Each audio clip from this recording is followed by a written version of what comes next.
You know, we spend more than $250 billion each year in the U.S. on medical research. And I'm not saying that's bad, but I'm saying, like, are we doing this the right way?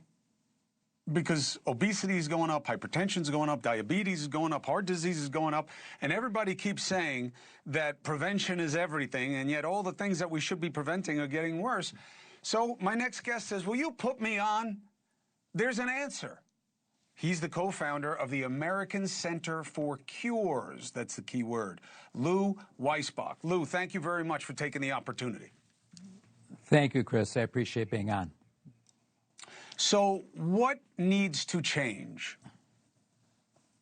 So right now, in the area of cures, it's nobody's job to cure anything. If you think about it this way, if in the next 20 years we don't cure Parkinson's, we don't cure Alzheimer's, tell me one person that's going to lose their job. So there's the way that things get done in America and anywhere in the world you have to have the 5 pillars of success, which means you have to have enough money, you have to have the right leadership, you have to have the right business model, you have to have accountability and a sense of urgency. That does not exist in the world of prevention and cures at all. Period. End of sentence. And so we sat down actually during the Clinton administration with Rick Boxer, who's on the National Cancer Advisory Board, and we said if we took a blank sheet of paper and we wanted to cure disease, how would we go about that? And we realized that none of those things existed. And we had a bill in Congress, bipartisan, co-sponsored by Joe Lieberman, Kay Bailey Hutchinson, Thad Cochran, and Tom Carper. It went nowhere. But the amazing thing that's happened through all these years of fighting for this is that when Donald Trump cut funding on research, it took the whole research community and it caught them off guard, and they felt like they had no future anymore. And they turned to our model, which is a model of accountability and having a 6-year plan to wipe out Alzheimer's, to wipe out Parkinson's. And all of a sudden, we became in vogue, and the heads of people were in line to hear what we had to say, including the moonshot on cancer from Joe Biden, including Stand Up to Cancer people.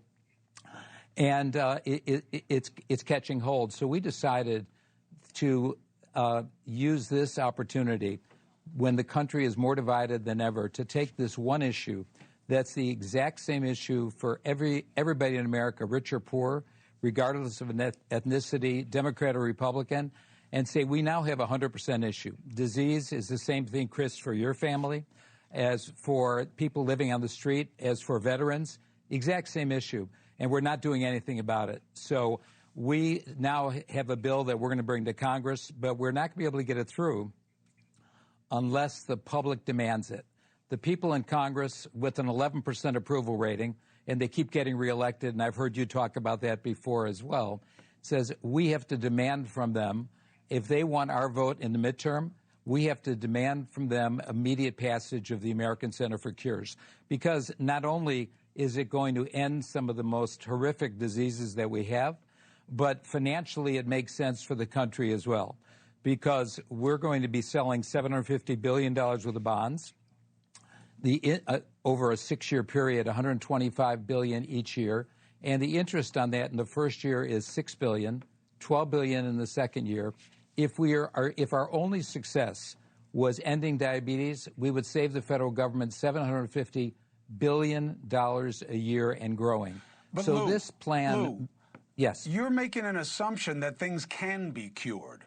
What Big Pharma would tell you, what a lot of researchers would tell you, is that is the goal. But really, the best you can do with a lot of things is just treat them because they're too complicated to actually eradicate. So what Big Pharma will tell you, and I want to make one thing really clear, Big Pharma does a great job. And especially, Chris, for you and my family, and every day when we're not feeling well or our kids aren't feeling well, you can go to a drugstore and get immediate relief. But Big Pharma's job is not to cure. And Big Pharma's not spending their money trying to cure because there's no money in cures. There's money in treatment. And so I salute Big Pharma, and they do a great job. But we need something whose actual responsibility and accountability is around curing diseases and is their only mission. So just think about it this way. If Tim Cook was in charge of curing Alzheimer's, for example, the head of Apple, and he had $36 billion, and he could run his business any way he wanted to.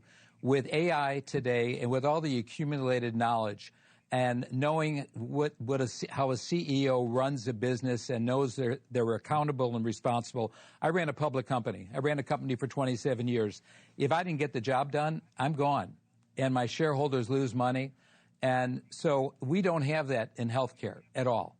And we need to have that in healthcare. So the American Center for Cures is going to make that happen. And I'll tell you an interesting story.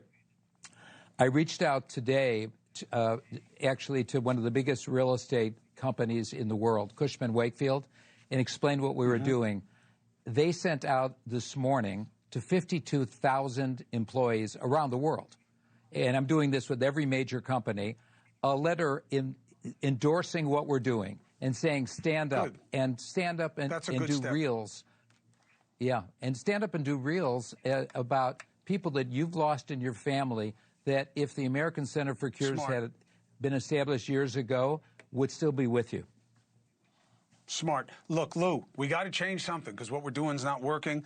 I'm happy to give you the platform as the co-founder of the American Center for Cures, and that platform will continue. Good luck going forward, and thanks for being with us.